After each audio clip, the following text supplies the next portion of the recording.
All right, as always at this time on a Thursday, we talk to John Giles. Evening, John. Evening, Nathan. 53106, the text number if anybody has any questions for John. At this time last week, we were looking ahead to the Republic of Ireland against Turkey, and you were very positive, John, feeling that this was a new era, a real good opportunity for Martin O'Neill to set things in motion for Euro 2020. Watching the defeat to Turkey last week, did it feel like this new era is very much like the old era? I wouldn't go that far. I thought it was a disappointment in relation to looking to the future, Nathan, on the night. Because, my take on it, when you get a group of new lads together and you're starting a campaign, you're obviously preparing for the first competitive match.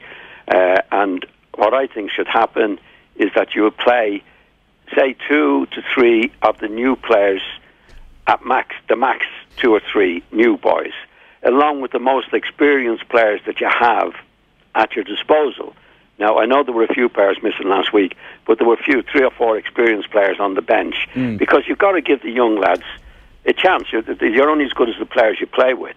And I thought there were too many new players in together, and you're also talking about a new system. Now, by the end of the match, there were 6 substitutions made. Some of the young lads were off.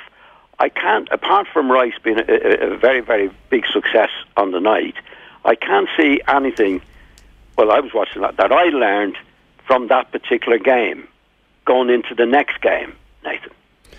You know? So would you like Martin O'Neill to have a system that he's basically decided upon now and that we stick with all the way through? So if he is going to play 3 at the back, that we decide right now that that's where we're going towards 2020, and through the friendlies that come up over the next 6 months, that we stick with that? No, not necessarily. I think he's entitled to, well, not entitled to, he's right to try the system. But I think there were too many new things being tried. There was a new system and there was new players.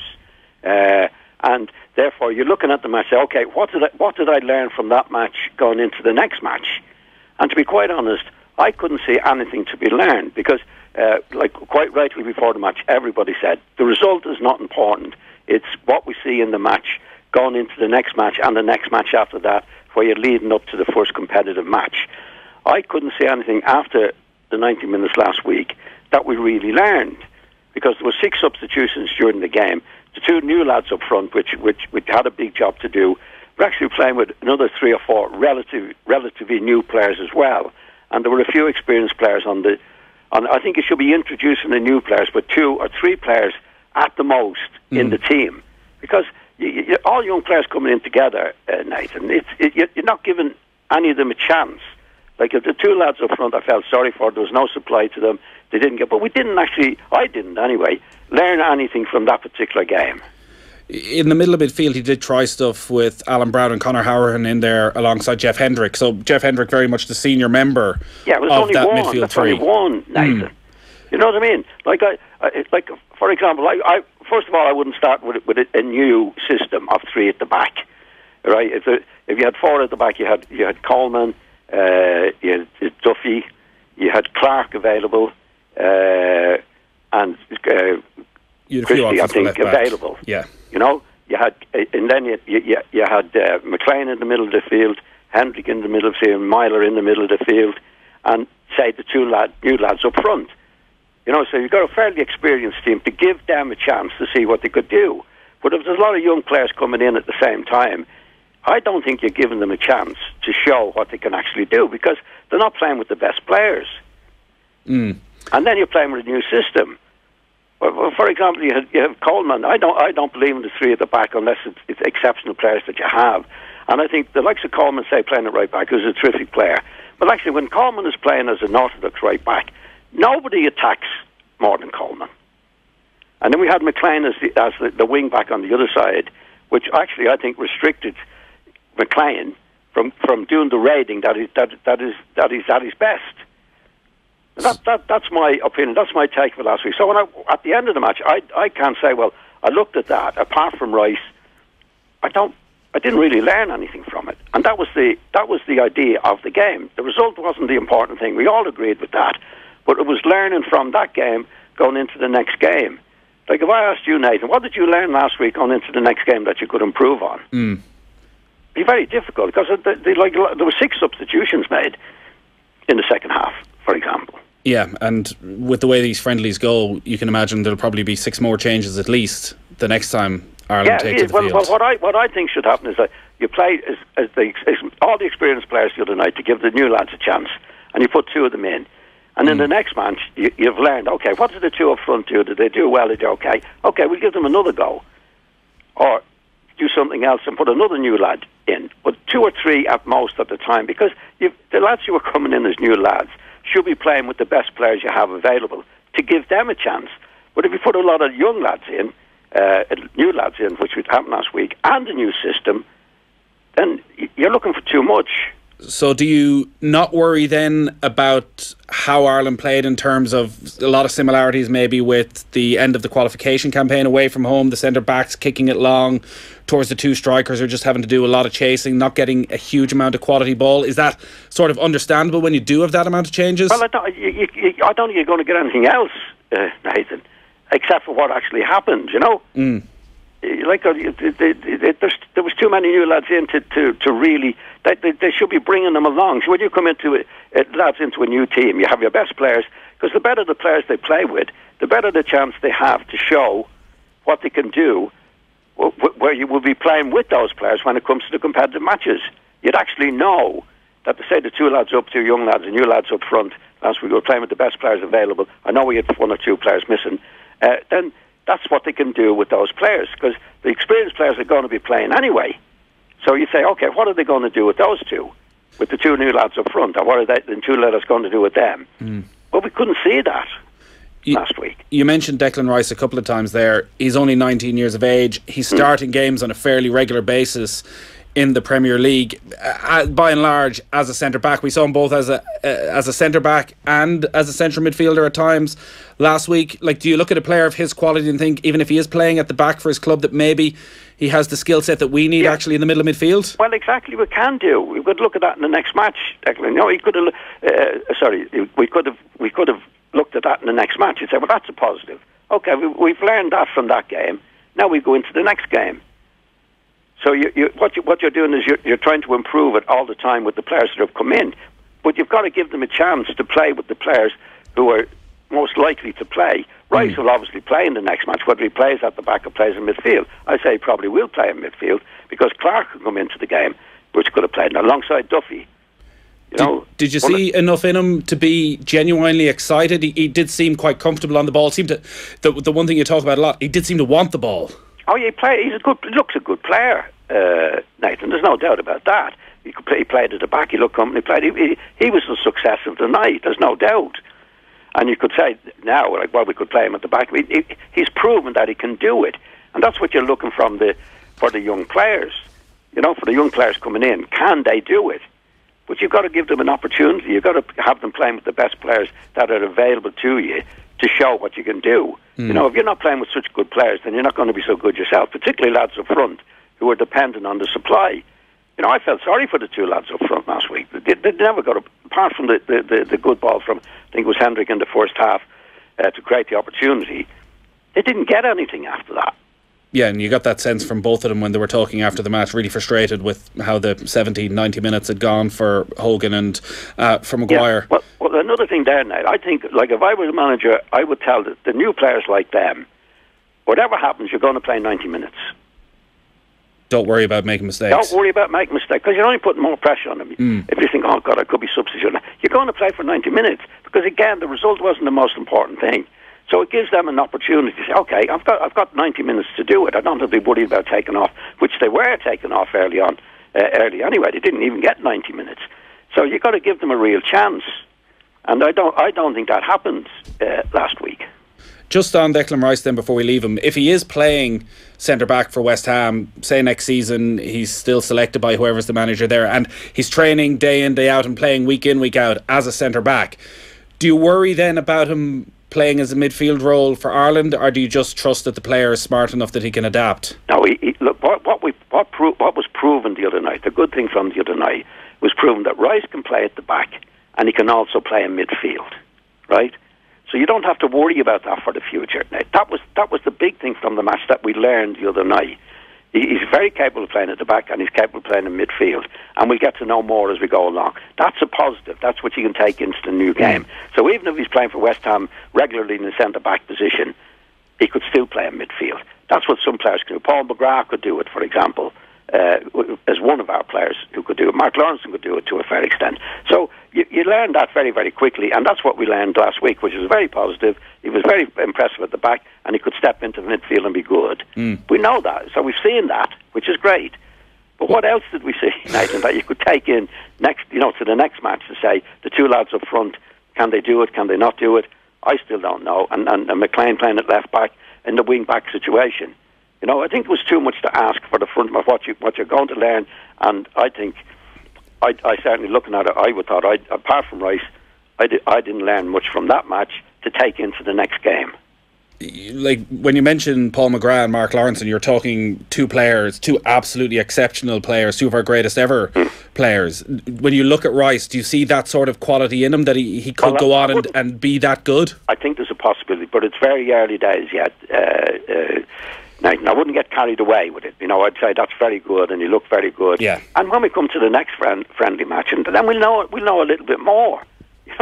When you see him after 2 or 3 matches, whether playing at the back or in the front, and also with the players that you have available to you, where is he most valuable to us? But what we do know from what we last week is he can definitely play at the back, and he was very comfortable in midfield. Now, the next match we play, the next friendly match, you could play him in midfield, for example.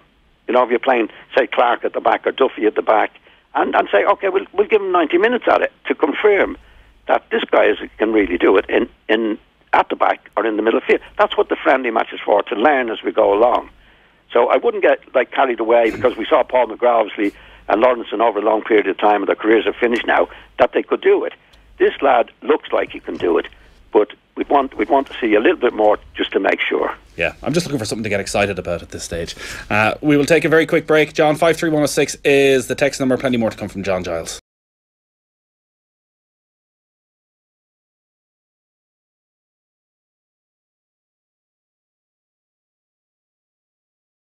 Off the ball. This is News Talk. Welcome back to Thursdays Off the Ball. John Giles is on the line. John, we had Bryan Robson in studio yesterday, and he was talking about how he all started off at West Brom as a teenager, and he was talking about Don Howe and how Don was so great to work with and really taught him about the work ethic needed to be a professional footballer. But he was very complimentary about yourself when, as a teenager, you were giving him starts with West Brom, and really the understanding of how to play the game and what was expected from a central midfielder, and just as a footballer in general, and how you'd played him at left back and at centre back, played him all over the pitch, and how beneficial that was for a young player.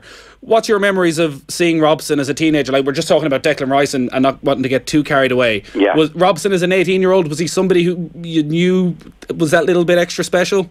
Well, when I first went to West Brom, I didn't know anything about Bryan. He'd played in the first team the year before I got there under Don Howe. I'd heard about him, and I hadn't seen him play. So actually, the first couple of months I was there, he got in the first team, and he didn't play very well. Now, whether I intimidated him or not, I might have in some ways. So he didn't make a great start for me. Were you playing in the middle of midfield alongside him? I was playing alongside him, and then I signed Mick Martin, and then I had Tony Brown and myself, so the three of us. Now, Bryan then came. He was only very young. He was only 18 or 19 at the time. And, well, first of all, he had a great attitude, Nathan, which is your starting point. He was a great trainer. He was a very, very honest player. He had those qualities, but he wasn't playing with much confidence early on. But then he came into the team. We were struggling a bit at left back. Left back got injured. I put him in at left back. Then he played in midfield. Then he played at the back. So Bryan Robson was a terrific player. I'd say he was a great player. He became a great player. But he had this great quality that he wanted to learn. He was a great trainer. He liked a few drinks with the lads, actually, Bryan, which was okay. But next morning he'd be in and he'd be training harder than anybody else. He had a great attitude to the game. He was willing to learn. And it was by chance, actually, he played in the different positions, because we were well settled in midfield, Nathan. But he played in them. He did extremely well. Then he played the following season in midfield quite a lot. We had a few injuries, and he was great. He was a great winner of the ball. He could use the ball well. He wasn't particularly creative, but he could use the ball okay, and he could score you goals. He was a very, very brave player. He was a great winner of the ball, and he had a great attitude.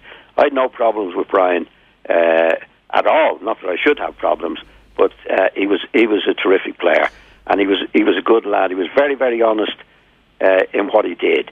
And I think I didn't play him in different positions on purpose for him to learn the game. I was wondering that, yeah, because the way he spoke about it was as if actually that this was part of his footballing education, whereas was it actually a case that you played him in those positions because, well, you were well stocked in midfield, but also exactly. he was good enough to play in those positions. And he was good enough, and he was young enough, and he was good enough to learn. There was no problems about Bryan Robson becoming a great player. Now, early on I said he didn't play very well, but by the time I left, we were established in the first division, and he scored. I think we played Ipswich, who were top of the league one night, and he scored a hat-trick. Bryan was capable of scoring a hat-trick from the middle of the field. He was a great winner of the ball. You know, he was a good learner. He was a good trainer. He was a terrific lad, and he went on to be a great player. What was he like with the ball at his feet? Good. He wouldn't be messy. Nobody is, but he was good enough to control it, play it simple. He wouldn't be necessarily creative, but he could let it go simple, get up and down the box. He was a good header of the ball. Actually, his best position, or his easiest position, Nathan, was central defender. Right. But he could do that in his sleep. You know, he was too valuable a player to play in that position. Do you know what I mean? Yeah. Like so he could have been one of the all-time great centre backs, but oh yeah, but he was too valuable because he could get you a goal. He could win tackles in middle field, and he was terrific in that position. And that is a more valuable position if you have a choice to play in that position. But my opinion is that if Bryan played at the back in the centre of like in the old Bobby Moore position or a central mid back four, he could read the game well. He was very good in the air. He was a good tackler. He would have made it look terribly easy, and I think it would have been his best position. I don't think he ever played in it because he was too valuable as a midfield player to put him in that position. But he was a good lad. He was a very good lad. He was a good trainer. He got on well with the other players. He was a real pro. We don't really seem to see. Let's put it this way: he could actually do the real job for Manchester United now. The job you talk about, the job you want, somebody who looks for the ball, who picks it up and control it from the middle of the field. Bryan could do that. He could, because you often think of him from his United days as being maybe more that box to box, a bundle of energy from one end to the other. Yeah, but he could do that as well. But you could, if you're doing that at the right time, which he did, it makes you even more valuable. You know, because he get your goal as well. He could get his tackles in. Like he wouldn't be, say, a Modric in that in terms of being a creative player, but he was good enough on the ball to link it up in a way that Manchester United need to do it now, and to drive the other players as well. He'd be ideal for them now. Now, Bryan was a top-class player, and it was a privilege for me to play with him even at a young age when I was there. When you look at West Brom now and 10 points from safety, and they look absolutely destined for relegation, and God knows how they will survive in the Championship. Then their chief executive Mark Jenkins saying the club have no more money for wages, absolutely shocked at the state of their finances. It looks as though both on and off the pitch, it's just a club that has been run into the ground. Well, it definitely they've had a really bad time. I think they made a big mistake getting rid of Tony Pulis when they did. I think it was a panic situation. Pulis has a great record. He's gone to clubs like Crystal Palace and Stoke when he was there. Did a good job when they were struggling. He's never been relegated, Tony Pulis.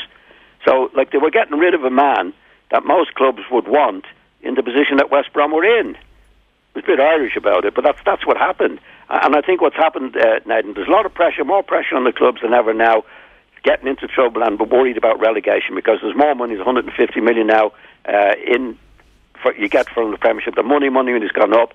I think there's more pressure on the owners that when they get into a bad few results, which Tony Pulis did, and I think they should have stayed with him, and they got rid of him and actually made it worse from the position that they're in now. I think they panicked, and they're certainly paying the price for it now. Do you look at clubs like West Brom now, and would you be quite frustrated with where they can get to in the game because of the amount of money involved? In terms, it's more or less impossible for a team like West Brom to break into the top 6. I think they finished 8th 4 or 5 years ago. But also, they don't seem to take the FA Cup quite seriously. You don't see them going cup runs. No. They rest players for the League Cup. Like, what is the ambition for a club like West Brom? It seems to be simply staying in the Premier League. All the clubs in their position, Nathan, is to stay in the Premiership. All the big money is staying in the Premiership. If you win the Cup, for example, now that's why they don't bother about the Cup so much now. There's no real money in the Cup. When Manchester United play at home to any team, they have to give a third of the gate to the FA, a third of the gate to the opposition, and they keep a third of the gate. Right? And there's only sometimes 6 or 7 games in the Cup. In the Premiership, to stay in the Premiership, it's worth 150 million without kicking a ball. That's where the real pressure has come in. That's why the rest players for the Cup, because there's no money in it. Unfortunately, League Cup, there's a bit more money in it at times. But the top clubs go for the Champions League because there's 10 million immediately just playing in the group stages in the Champions League. And obviously the 150 million that they're going to get from the television. If you're Stoke, West Brom, Crystal Palace, they've no chance of winning the league or finishing in the top 4. They just have no chance. So their next ambition is survival. We've got to survive to get that 150 million. We've got to sacrifice the Cup because there's no money in it, no money in the League Cup. We've got to stay in the Premiership, where there's immediately, by staying in it, I'll repeat myself, Nathan, 150 million.